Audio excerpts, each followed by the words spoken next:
Today we're going to be talking about what the cross star needle is and what it does. My name is Charlotte Allen and you've reached my channel, The Felting Alchemist. So we've covered quite a few needles now in our felting needle masterclass, and today I want to talk to you about the last needle. Sorry, my daughter's playing in the garden. I'm going to talk to you about the last needle that I have, which is the cross star needle, and it's just here. And if I hold it up, you should be able to see that it's got four sides. This one's a bit bent, unfortunately. I think little fingers have been playing with it.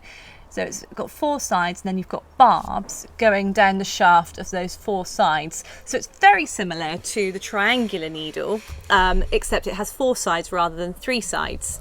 So the great thing with this is because you've got the four sides, it makes it a really super speedy felter. So if I was going to felt this ball now, I can really feel, it's difficult to tell because obviously you can't see on camera, but I can really feel it going into the wall and really compacting the wall nice and quickly, whereas some other needles might take a little bit longer. Now this needle only comes in one size, which is medium, 38 gauge, but I find that that's a perfect size for this needle because it works really well in my double needle felting pen or triple needle felting pen, depending on how many needles you want to use inside it. And it's really good for doing the core of projects, so things like the start of this bunny rabbit that I'm making, things like the duck heads that I make, so all those sculptures where you're working on a much larger scale, this needle is really great. I would say that the cross star twisted needle is slightly better again, but I do really like this needle, and I think also it's really good at not leaving too large an indentation in your work when you've finished as well.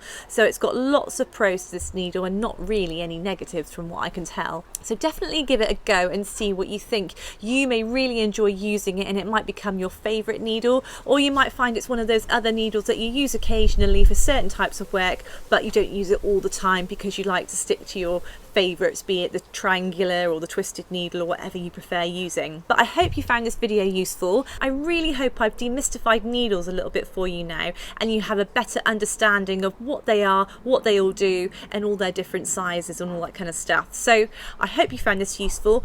If you did, please like this video because it just helps me to make more.